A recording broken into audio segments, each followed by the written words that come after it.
I'm Kyle Seraphin in for Dinesh D'Souza today. As a former FBI agent, I've always had a big focus in my life on law and order and doing things the right way. We currently have an unprecedented movement of people over our southern border. And with it has come a massive increase in the criminal enterprise that's been involved. I have to ask, what's going on there? I'm curious. Are people of the world simply mistaking American kindness for weakness, or is there some sort of 3D chess game that is afoot at this point? Could it just be the cognitive dissonance of the political left, where they tout compassion, but in fact are just forgetting the fact that we actually have our own poor, homeless, and working poor in this country? To talk about this and a little bit more, we're going to have on an investigative journalist from Muckraker.com, a man by the name of Anthony Rubin, who has walked the walk from Ecuador to the U.S., from the Darien Gap to our southern border. And he's gone behind the closed doors with the illegal aliens to try to capture the actual story of what's going on, and not just what our mainstream and accepted news media has put out there. I think you're going to find a very interesting conversation with someone who's quite passionate about this particular situation. And we're going to get into the nuance of what it might mean and why it continues to go on. I actually think there's a deeper game afoot, even if the left doesn't realize where it could lead. Stick around. This is the Dinesh D'Souza podcast.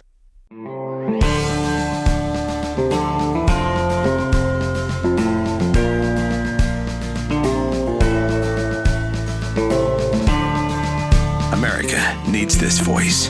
The times are crazy. In a time of confusion, division, and lies, we need a brave voice of reason, understanding, and truth.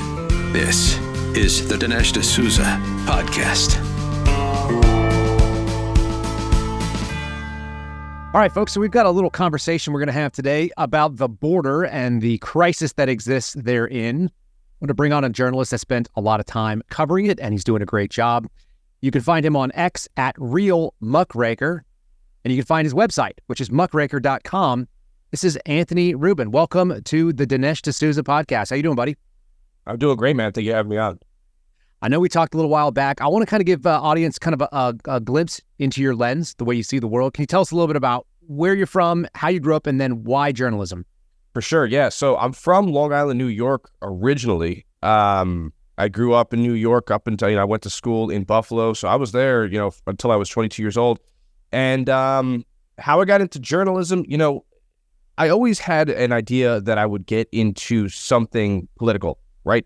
Just because there was so much that went on. As soon as I became at all politically inclined, like when I was 14 or 15 years old, and my uncle taught me about the Federal Reserve and how it's a private banking system that controls these fictitious Federal Reserve notes that have no value, whatever, you already know, right? I don't have to repeat this, and I'm sure your audience does. But once I started learning about that, that was like kind of my first entry into politics. And I was like, okay, at some point in my life, I got to do something involved with politics. I didn't know what it was going to be. And then I was living in Los Angeles after I graduated college. I was working in tech. And, 2020 comes around and they lock us in our homes and tell us we cannot go outside without a mask and forcing everybody to get shots. And I was like, I don't have $1 million to try to run for office to get against these people. And even if I did, I don't know that I would do it because I'd be like some sort of AOC, right? He'd like no credentials, but we'll try to run for office. So I thought, what can I do? I have a camera and I'm a man that likes an adventure. And so why not mesh the two, go out and start filming things and exposing what I think needs to be exposed. And so that's what I did, man. And the first thing I ever did was I went to quote unquote George Floyd Square, like that area that he died, that they turned into a communist autonomous zone. And that was the first thing I did. And then going to, different Antifa events. And eventually, it was summer of 2021. I went down to the border for the first time and things have snowballed off of that. The instinct to go out there and do something, and that the microphone is maybe a lower bar than trying to get into office. I think that makes some sense to people. Do you have any formal training in journalism school? Did you get blessed off by the priesthood that exists to be a journalist the way that we keep hearing about people need to be? Absolutely. I have a degree in computer science with a bachelor's in computer science with a minor in economics. So that, as far as official credentials, that's all I got. I talked to Matt Taibbi on this podcast before, and one of the things we always kind of laugh about is that there's this sense that you have to be an official journalist. And even the government's kind of pushed that route, that if you're not a journalist that's been ordained by some major media organization, and then more and more independent media is doing the win. Do you see a decline in the sort of the mass media and this rise that we're seeing in independent for bringing truth to regular people? 100%. And I mean, I see it just as far as this idea that you need to have a degree in journalism. I see a decline just in the need for degrees, period. I can even get into what I do have a degree in, computer science, right? And tech. You don't need a degree for that. The only reason why you need a degree is because maybe if you have an employer that is looking for that as like a baseline qualification. But I could say flat out that I got a pretty, a very prestigious tech job after college, right? And the only reason why I got that job was not because of the skills taught to me at the university. No, it was because in college, I realized they weren't teaching me what I needed, and I decided to start building mobile applications by myself. And it was only because I did that I got the job. And so my point in saying this is like, I think there's going to be a decline across the board of people getting these quote unquote degrees that make you a quote unquote expert or you know, and I think it's just going to be people that just have the courage or, you know, have the drive to go out and educate themselves and get their own credentials. And they'll be picked up by people who realize, hey, this person brings something to the table. Let's talk about your website. What kind of things are you guys covering? What kind of spectrum are you covering on Muckraker? I mean, primarily right now, it's the southern border, but it's pretty comprehensive, right? I mean, it's not just people. We're not just going back and forth across the border, watching people coming across. I mean, we've done the whole thing from Ecuador all the way up to the United States. And, you know, now we're exposing things stateside. We just exposed, in conjunction with the Heritage Oversight Project, for example, this organization up in New York called La Jornada that's handing out bogus residency paperwork and New York City ID cards to illegal aliens and, you know, exposing things like that. So really just trying to make it as comprehensive as possible because it's so much more than, you know, holes in the border and people pouring across. Let's go down to the bottom. Let's talk about Ecuador. You guys took a trip down there. You want to start with what is the Darien Gap, why we keep hearing that, and maybe start kind of progressing, and we'll walk it up to the actual American side of our border. Yeah, absolutely. So what I did with my brother this past fall was we decided nobody has ever, or to the best of our knowledge, we hadn't seen anybody actually take the whole trek from Quito, Ecuador, all the way to the United States border and document it. So that's what we wanted to do. And so what happens, so the reason why you start at Ecuador is because basically the whole world, everybody that is taking the route to the United States by way of the Darien Gap, that's not everybody. I mean, some people fly directly into Mexico if they can. Obviously, that would be more advantageous. But everybody who can't do that, the people who are going through the Darien Gap, most of them fly through, most if not all of them fly to Ecuador. The reason why they do is because that has the world's easiest entry requirement. So you can be from any country, basically, land in Ecuador and be set loose, right? And you can't say that about a lot of other countries. That's why you can't do that in Mexico, for example, right? You actually have to have a pre-approved visa. That's why most people can't just fly directly into there. Of course, they will if they can. But then from Ecuador, you start trekking, and you go to Colombia. And, you know, as you, for example, you'll be in Quito, that's where you land. And then you start trekking to Colombia, but you stop. One of the towns that all of these quote-unquote migrants stop at is a town called Tulcan. And that's on the border of Ecuador and Colombia. In this town, every NGO that you can think of that's aiding and abetting this whole invasion of the United States is there in Tulcan. And the United Nations actually hands out maps of the town of Tulcan. It's like a treasure map where it shows every single NGO and government organization that you basically stop at. Like a treasure map. You just go boom, boom, boom, boom, boom, stop at all these different organizations, get your maps, get your food packages, get whatever legal assistance, whatever else you might need. Then you keep going, man. And then you go to Colombia and beyond. It sounds like a career fair that you see in a college where it's like, here's your new life. Come here and get all these little pamphlets and figure it out and map it out. And then they're going to give you goodie bags that are full. What are some of the things that are being handed out there? Like I said, for example, you see the World Food Organization in there. They're handing out these just giant like food packages, maps, all sorts of maps from, there's this group called R4V, Refugees for Venezuela, and then you can translate that to Espanol. They hand out maps of different countries. They actually hand out like Ecuador maps, Colombia maps. Then, of course, you got like HIAS, you got Doctors Without Borders, you got Norwegian Refugee Council, you have Red Cross, and there's plenty of others that I'm just like, that are not coming to mind right now. But handing out maps, aid and instructions, healthcare from the Red Cross, legal instructions from Norwegian Refugee Council, so that sort of thing. You get the sense who's funding this? Were you able to kind of determine that as you're walking around? It's the United Nations. The United Nations is the king daddy over this all. And then, of course, a lot of these groups are nonprofit organizations that, you know, they're charitable organizations, right? So they get funding via donations like that. So But a lot of them, though, still get funding federally and from the United Nations. Of course, we know that the United Nations is backed primarily by the United States, of course. So it all comes back to the United States and the United Nations funding this invasion, essentially. Like, for example, highest in 2022, I believe, or 2023. The year doesn't even matter. It's year over year, but they got like $22 million from federal taxpayer dollars, right? So that's just one example. So we're literally talking about the United States government, which is the U.S. taxpayer, funding our own invasion. We keep hearing the word, and I think it's not wrong. They're funding all these people coming up here. What are the attitudes of those that are on this trek as they come up? What do they think? What do they think they're getting to? And what are they being promised? And does it seem like they're going to actually be able to get that based on what you know being from the U.S.? Yeah, I really hate to say it, but it's really a lot of times this arrogant, entitled attitude. You know what I mean? Like, I'm going to the U.S., I'm going to be let in. And Joe Biden said he was going to help us, and he opened up the border. And I have a right to be there.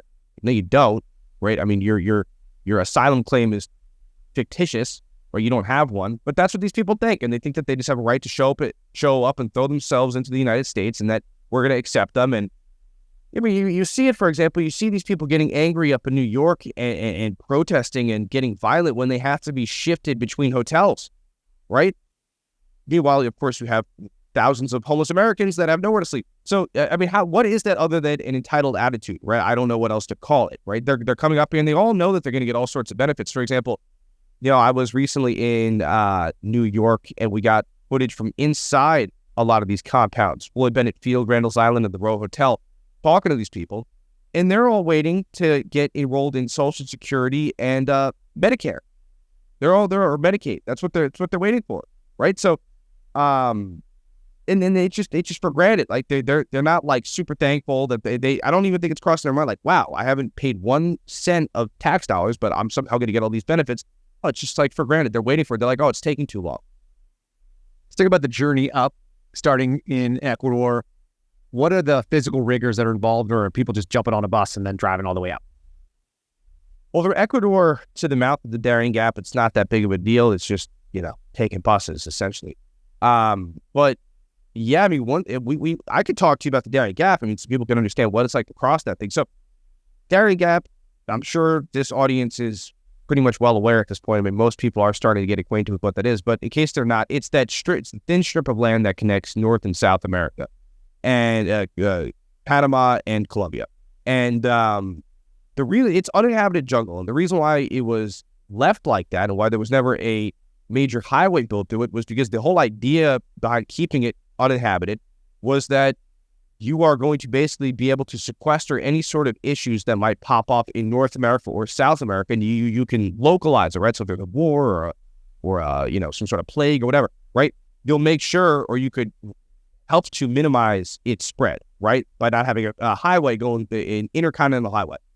But now it's a major human trafficking smuggling route that thousands of people are taking every day. And, when I was first thinking about crossing that thing, my biggest fear was running into bandits along the way. And of course, there's plenty. You will get jumped in there.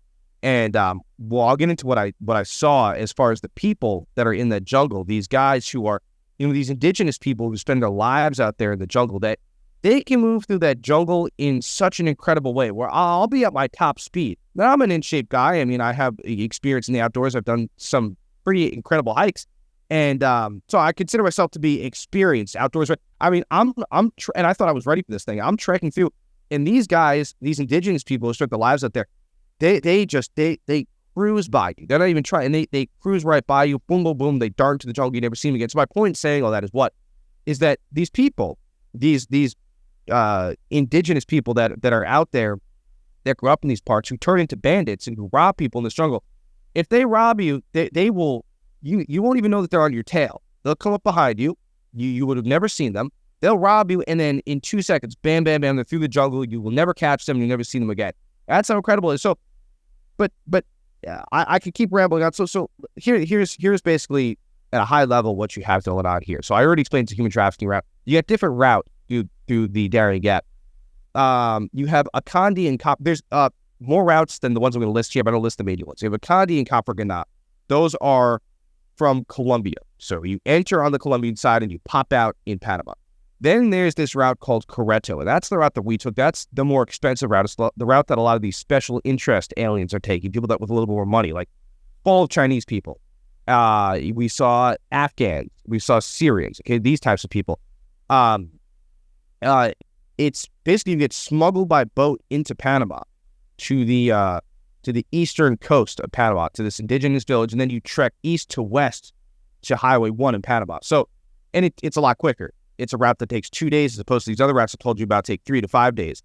And along that route, basically you have these tribes people that are guiding you, and they basically work to, and you pay them, of course, and they work to make sure that you're not going to get jumped along the way because they want to basically keep crime to a minimum. They don't want the Panamanian government coming in and getting involved, or they hear about people dying or people getting robbed. So they basically you show up at this indigenous village, you pay these people, these tribes people, and they guide you all the way through to Highway 1.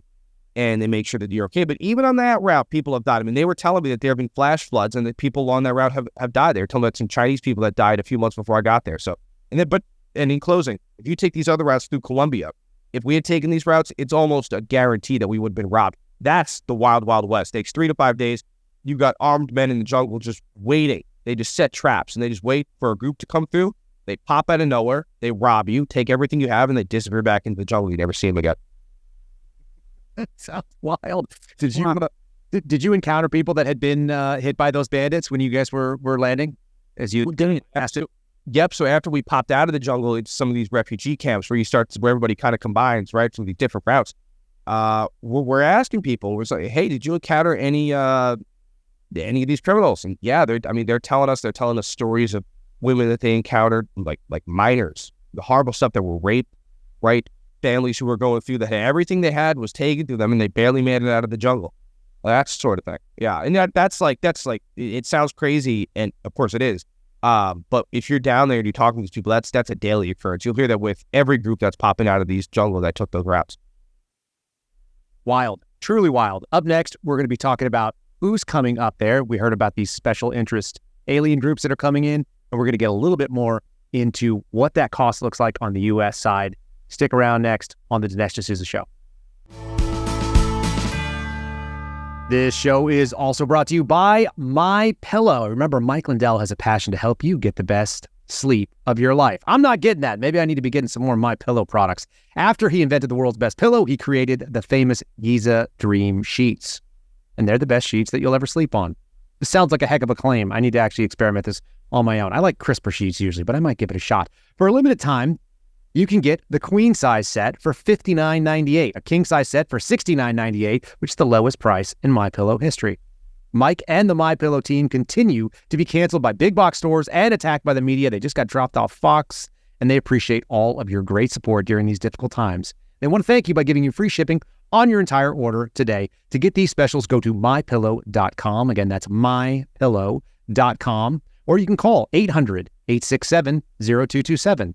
Again, 800-867-0227, and use the promo code Dinesh, D-I-N-E-S-H. You'll get the famous Giza Dream Sheets, the queen size for just under $60, the king size for just under $70. You'll also get 60% off the original MyPillow My Slippers. Call 800-867-0227 or mypillow.com today. Use that promo code Dinesh for free shipping. Folks, Dinesh sent me an article the other day that said 84% of New Year's resolutions fail in the first 6 weeks. Well, we're outside the first 6 weeks of 24. It got me thinking, what about PhD weight loss and nutrition? And why was it a success for Debbie and Dinesh? How come they haven't even put back any of the weight they lost? Dinesh lost 27 pounds, Debbie 24 pounds. According to the article, people blame their failure on 3 things: time, motivation, and a lack of zeal or excitement. And that's why they're successful. PhD weight loss makes it simple. It doesn't take a lot of time. They're masters of motivation. You've got a team of coaches by your side the whole time, and you don't lose that excitement because you can measure your progress every single week with great strides. That makes it easy to get excited about moving forward. So don't make getting healthier a New Year's resolution failure. Don't make 2024 a failure of a year. Call PhD Weight Loss and Nutrition this year, right now. You can call them at 864-644-1900. Again, 864-644-1900. 1900 to get started, or you can go online and spelled out myphdweightloss.com. Again, all those words spelled out, myphdweightloss.com. You don't have to do it alone. Again, that number is 864-644-1900 for My PhD Weight Loss and Nutrition.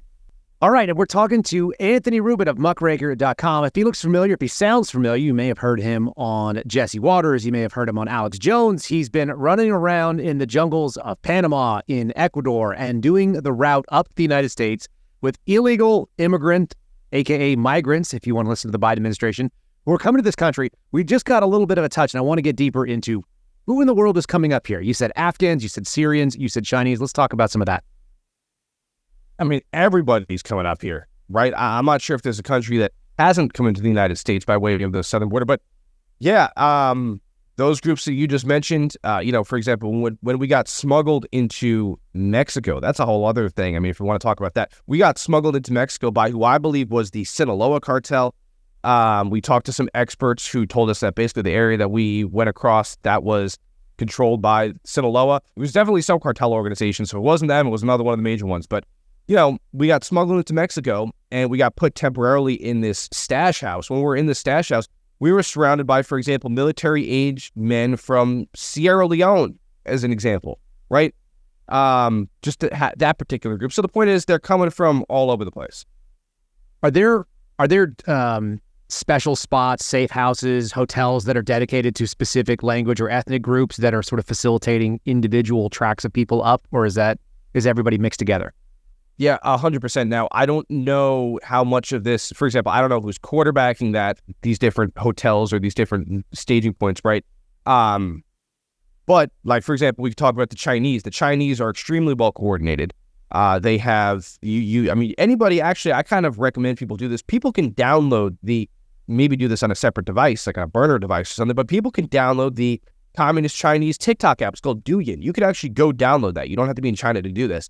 And you can go and then you could search Darien Gap, translate it to Chinese, and then plug it in. And you're going to see openly there's people who post the whole route from Ecuador to the United States. And it's just, this is openly broadcast. I mean, I'm not exactly sure why they allow this on the platform. I guess I kind of got an idea, but, I'm not sure why China would allow that to proliferate unless they think that, hey, it's still to our benefit to let people out of the country to go do this. And then when they get to China, we'll find them and then we'll put them under our thumb, right, by threatening their family. Because that is a thing. I've talked to other Chinese who are in this country now who, I guess you if they were spies, they would have done a good job and I wouldn't know they were spies. But I actually tend to believe some of these people, these Chinese people, to be authentically leaving China and coming to the United States, to try to better their life. Not that that's okay. I mean, they should be deported and sent back to China. But they tell me openly, they're like, yeah, we actually feared that the Chinese police are going to come knocking on our door, right? And that they're going to extort us and that they're going to threaten our families back home. And so my point is maybe China's allowing this to continue and proliferate this information on the TikTok app so that just, basically colonize the United States and then we'll figure out the rest once they're there. But my point is this, these groups, they share this information about these routes and you're going through, Colombia, for example. We found a hotel in this town called Pasto, Colombia, that was just full of military-aged, mostly men, but some women and children, Chinese people, who are all trekking to the United States. It was like a staging point for them. I got access to the hotel logbook, right, like the registry, and I just went back and I just kept flipping back pages, like page after page after page, going back weeks. And I was like desperately trying to find, there must be some people who are staying here who are not Chinese, right? No, going back weeks, it was just all Chinese people. And they were all headed to America, man. So my point in saying is, like, I don't know how much of that is just word of mouth. Like, other Chinese people who pass through are saying, hey, this is a place where Chinese, it's friendly to us. If you're Chinese, stop here. Or if this is part of a much larger coordinated campaign on behalf of the Chinese government. I have no idea, but we could definitely read between the lines here and infer that, given the amount of Chinese people that are coming through, there must be a large group of them that are state-sponsored, right? So it's really incredible to see that sort of thing, though, for sure. I think you just touched on the kind of the key piece. If the Chinese allow it on their version of TikTok on that app, then it does indicate that they're at least okay with it, right? And so So that, and then the fact that there's such large coordination, this is nation state level or large NGO level coordination in order to make it happen. Can we talk about cost? Because I know you mentioned earlier that you guys were paying to get smuggled in. I love that you're out there taking these risks and paying people like cartels to get you in the same route, because that's the only way we're going to see this. But what does it cost to do this trip maybe for you? What do you think it costs for other people that were making the trip? I was able to do it with my brother. So for two people, we did it for $10,000. And actually, I would say that that's, well, the only missing ingredient there, I suppose, would be the actual smuggling cost to get into the United States. But there were other flights that we took that, you know, some of these people probably wouldn't take if they were from Venezuela. I actually think that that number that I gave you is probably about accurate. Call it like, you know, $5,000 to $10,000 per person. I think that it could be done for about that range. Yeah, for example, like crossing through the Darien Gap, they charged us $100. Crossing into Mexico, we got charged, I believe it was $1.25 per person. Of course, though, you're running into all sorts of costs when you're tracking up. I mean, you can imagine as you're going through, you got to get food, you got to get accommodations, you got to get bus tickets, that sort of thing. So, and then, of course, when you actually cross into the United States, that's the most expensive smuggling fee there. So I think we'll call it around $5,000 to $10,000. I think is accurate. They charge, though, different groups different prices, right? So for if you're like a Venezuelan, you're going to cross into the United States, they might charge you. Well, we were just at the border here in Arizona, and people who came across told us that the smugglers there charged them right here in Lukeville, charged them $300 to cross into the U.S. Whereas I've talked to some Chinese people who have been smuggled over down in the McAllen area, who have told me that it cost them $5,000 per person to come across. So it really depends. You think it's based on the opportunity, the ethnicity, and what they think you can afford? They kind of pay based on what your need might be or what your desperation level is? Yeah, I do. I think that's the best way to put it. Absolutely. Let's talk about the cost that comes on the other side here. We hear about 85,000 children missing in sex trafficking or labor trafficking. How many kids were you seeing? What the percentage of young people and females, because they seem like they're the most likely to be victimized? What would that percentages look like as you were traveling? I don't know. It's hard to say. I would say call it more than half is military-aged men, probably military-aged single men. So call it less than half is women and children. That's any indicator. It's hard to put an actual number on it. What do you make of the language change, too? Because we're seeing two different sides. People on the political right refer to it as invasion. We're starting to see the words illegal alien being used again, which was kind of out of favor for a while. We were talking about the illegal immigration previously. And then you also see people on the political left, they're talking about newcomers and they're talking about migrants and asylum seekers and this. How do you feel like language kind of plays into this sort of propaganda game on the U.S. side? Yeah, well, we're never going to fix this problem if we label it correctly. And I think that that's the whole point with these people that want to continue to call them migrants. It's the most ridiculous word. It's the most ridiculously misused word in the English language right now, I think. I mean, migrant. What is a migrant? I mean, let's look up the definition. Or look up the definition of to migrate. It's to go to a certain place temporarily, right? And then you go back to where you came from, or you continue onward, right? Like the seasonal migrating bird or something, or like the antelope. I don't know, right? But they go to a water hole and they go home, and they go to graze somewhere. But that's not what these people. These people are coming. They're immigrating to the United States for a permanent stay, and they're doing so illegally. They're illegal aliens or immigrants. You choose which word you want to use. And but the whole point is, if you label it like that, and then you correctly label it as an invasion, well, there's only one solution there: shut down the border and deport these people. But if these are newcomers and they're migrants and all this other garbage, well, then maybe actually they should not only stay here, but maybe we're going to give them a citizenship eventually, and they'll be allowed to vote in federal elections. So it all depends on how you label this sucker. Do you think that there, amongst the folks that you encountered, that any of them had considered getting a migrant visa, which is a thing for temporary work status in the United States, to be able to leave and take money home? Do any of them have any sense that there is a rule that they are breaking as they come up, or is it all entitled, as you said earlier? I don't really know. I mean, I would imagine I'm going to give these people the benefit of the doubt. I mean, they have brains. They're not unintelligent people, right? That they know they're breaking the law.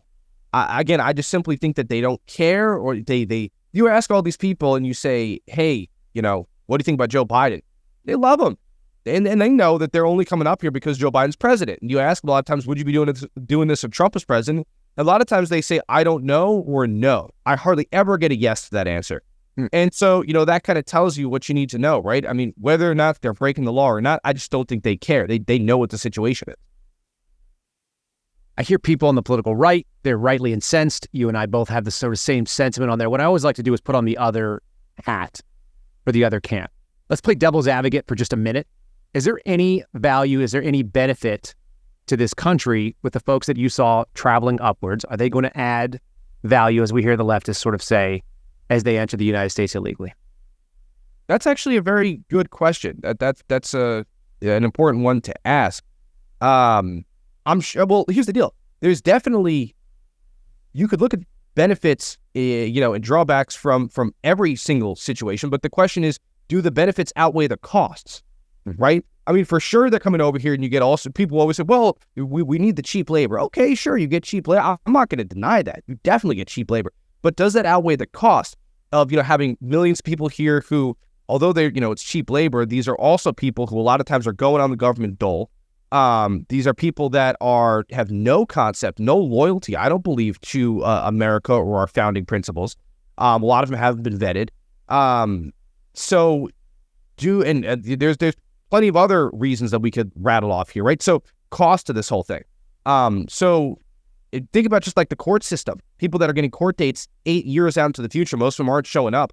I think like if you actually extrapolate this thing out, like it's almost impossible to process all these people at this point, right? So do the benefits of cheap labor, which is really, I think, probably the major benefit, if you want to call it that, outweigh the cost? I don't think so. And so that's, if you look at it on a cost-benefit analysis, in my opinion, it's not really a debate. But, some people, I guess, beg to differ. When we hear about cheap labor, and we also hear that Democrats think that they are the party of people that are the working poor, does that seem in conflict to you at all, that you're going to be bringing in cheaper illegal labor versus people who are theoretically struggling with our own sort of low wages on the bottom end of the American system? 100%. Like, just to be clear, for me, I don't view bringing these people in here to have them work for pennies in the dollar. Of course, a lot of times it's illegal labor. Like, they're willing to take, it is cheap labor a lot of times because they're here illegally, and they'll take any job they can get. And no, I'm sorry, what was your question? I started rambling. What was your question exactly? Yeah, does that stack up? The idea that you're going to represent the working poor in the United States, and at the same time you want to try to import cheaper labor, it does seem in conflict with. That's my position. I'm just curious if you see the same issues.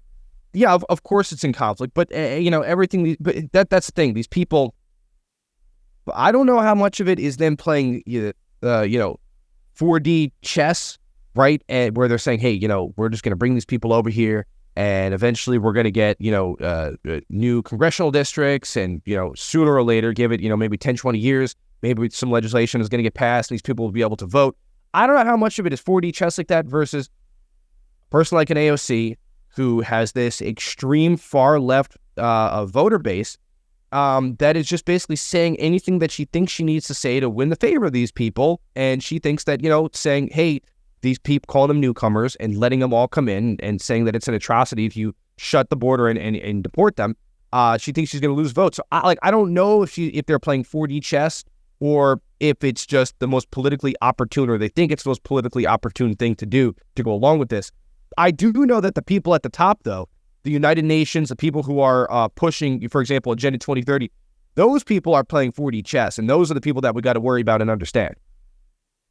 Let's look at the last sort of impact, which is the actual landing here in the United States and where these folks have ended up. I know you got some sort of footage within hotels and migrant camps or illegal alien sort of concentration centers that they've got going on in New York. Can you talk about the situation, what they see, and are these people getting what they thought they were promised? Does that seem like they're actually realizing that American dream they were given? Yeah. So people could go on my website, muckraker.com, and they could go, it's one of the first articles you're going to see, checking out these illegal alien compounds. I don't know what else to call them. We looked at 3 of them from the inside, the Row Hotel, Randall's Island, Floyd Bennett Field. And, these people, for example, at the Row Hotel, the estimates are that it costs around $500 per head per night. That's not per room, that's per head. Keep in mind, there's multiple people in each room. So you can only imagine how much money, the profit margins that could be made there. It must be astronomical. I don't know what those margins are, but we know that the government overpays for everything. So people are crushing it, right? Then when you're in there, to get to your question, about the benefits, you talk to these people and they say, hey, yeah, I'm waiting for Social Security. I'm waiting for my Medicare. And they are all, again, it's just for granted. Like, it's just like this expected thing. Another thing they get these vouchers from, what is it? What's that? I'm like forgetting the name of the charity. What's that charity that there's a very well-known one that hands out clothes and... Were we talking about Catholic charities type stuff or something? Salvation Army. Sorry, Salvation Army hands out these vouchers, $50, maybe more. But they basically, these organizations, what happen, they just get like a whole pallet of these things, of these vouchers from the Salvation Army. They just hand them out, like $50, $50. And some people, they'll have like handfuls of these things, right? They go to Salvation Army and they just load up on clothing and whatever else. And again, it's all paid for by the tax dollar at the end of the day, right? The taxpayer is somehow paying Salvation Army to do this, to be part of this program. They print up these vouchers and they hand it to these people. And at the same time, I'm outside of the Row Hotel. To wrap this up, I'm outside of the Row Hotel. And while there's thousands of illegal aliens in there getting all sorts of meals and this warm place to stay, nice rooms, I'm speaking to a homeless man who's like, I haven't received any assistance in, years. I've been living out here in the streets of New York. And actually, he tells me a story of how he tells me the story of how there's people that come with food, almost like an outdoor soup kitchen outside of this hotel. And they'll feed the illegal aliens, but he says that every time he goes up, they refuse to feed him. They'll only feed the illegal aliens. And so here's the deal. I'm a hardcore free market capitalist, man. Like, I think, like, we need to abolish the welfare state. As a matter of fact, if we want to get into solutions, I think that abolishing the welfare state is honestly probably our best move here, short of, having like, I don't want to see some sort of Gestapo type of agency that's going to go around door to door. Yeah, we're loading these people onto train cars and sending them south. I mean, like, honestly, primarily because I think that organization will be flipped upon us eventually, just like the Department of Homeland Security after 9/11, right? But I think that the answer to this has got to be to end the welfare state, end all these benefits, and get tough on law and order. In this way, it's like, hey, if you're living in the United States, you could only survive here if you're adding value to the economy. But my point in saying all that is what? If we're going to have socialism for anybody, let it be for the poor Americans that were born here, right? Not for these people that are coming across and just got here last week, but that's what it is. And it's actually very atrocious to see, but it's happening every day. Is a passionate plea, and wouldn't it be nice if we took care of our vets and homeless the way that these strangers who just came in. I appreciate it. Anthony, thanks so much. You want to tell people the best place to follow you if they were going to pick one account or one place to do it? What's the best place to do it? Yeah, definitely. You could visit my website, muckraker.com, or on X or any platform for that matter, at Real Muckraker. That'd be great. Muckraker.com, at Real Muckraker on any of the major social media platforms. Anthony Rubin, we'll keep watching what you're up to, and I appreciate you coming on and giving us a little bit of insight on that trip. Appreciate it very much. Thank you so much, man. All right, buddy. We'll talk soon. Let's take a pause for a second. How do you feel? Are you feeling great? Are you feeling top-notch? If you're not, is it because of your nutrition? Is it possible that you are not getting everything you need? Well, one of the reasons you may need to add balance of nature to your diet. You can get fruits and vegetables in a capsule. You may not have time otherwise. They've got an amazing story how they developed this product. It was done by Dr. Douglas Howard, and it's right there on their website. Balance of Nature receives over 1,000 success stories every single month. Think about that. They've got hundreds of thousands of customers who have purchased billions of capsules from their fruits and veggies over the past 20 years. Their products are gluten-free, non-GMO, and they contain no added sugars or synthetics. If you're looking for something to make you feel better naturally, then you should give Balance of Nature a try. In fact, you can order it today. Whether you order online or you call them direct, you must use this promo code, America. Use promo code America and get the special offer of 35% off, plus $10 off any additional sets, and free shipping, and the money-back guarantee. Call them at 800-246-8751. Again, 246-8751, using that discount code America, or you can order them online at balanceofnature.com. The number again is 800-246-8751, and don't forget that discount code. It's easy to remember, America. Financial experts thought we were in the clear, and they were anticipating about 6 rate cuts by the Fed this year, and then the inflation data came out. And it was higher than expected. Friends, this stuff is not going away. It can't, because the United States is $34 trillion in the hole. And what do? We keep printing money. It's pushing prices even higher every single day. You guys know it. You feel it. So you can bury your head in the sand, or you can do something about it. You can diversify. Take a portion of your savings and put it into gold with Birch Gold Group. Gold's the hedge against inflation. Yeah, you want some brass. Yeah, you want some lead. Yeah, you want to stack your ammo, but you might want to have some precious metals as well. And Birch Gold Group makes it easy to own. They'll help you by converting an existing IRA or a 401k into a tax-sheltered IRA in gold, and you don't have to pay a penny out of pocket. Gold is part of the saving strategy that will protect your money from inflation. You can do it. Dinesh and Debbie do it. Consider texting Dinesh to 989898 and get your free info kit on gold, and then talk to a precious metals specialist about how to protect your savings from this persistent inflation with gold. Again, text Dinesh, Dinesh, to 989898. There's no time to waste, and it doesn't cost a penny to get started. Go ahead and look into it. Dinesh to 989898 with the Birch Gold Group. I think Anthony just gave us a really important taste of who's coming over and what they're looking for. I think the question has to be, is America promising something through our representative of Joe Biden, whether you like him or not? You don't have to. Is America promising hope, compassion, a future, and then not delivering on it? Because that's a very dangerous thing to do, to dangle hope like a carrot and then bring people into this country and punish them with a stick. You don't have to like the fact that we have millions of people who have come into this country illegally to know that what may happen to them will be wrong and will also result in some very dangerous situations for the legal residents here. There's folks in New York right now that are starting to get a small taste of it. They were promised one thing, and then they find themselves on the streets. They thought they were going to get Social Security and Medicaid. They thought they were going to get all these benefits, these so-called entitlements. And if they don't, how upset will they be? How dangerous will that be for the folks, even though those people in that state, generally speaking, agree with it and have voted for it? I've been thinking a lot about the constitutionality of what we're dealing with here and the actual abdication of the responsibility that Congress has. Now, there's been no major laws that have changed since Donald Trump left office regarding immigration, at least not yet. What we have seen is a complete failure of will on the Biden administration to do the job that they are tasked with doing. The oath of office and the requirements of the president under the U.S. Constitution is to faithfully execute those duties. And he's not doing it. And the real world consequences are more and more people are coming into Ecuador. They are coming in wherever they can throughout Latin America.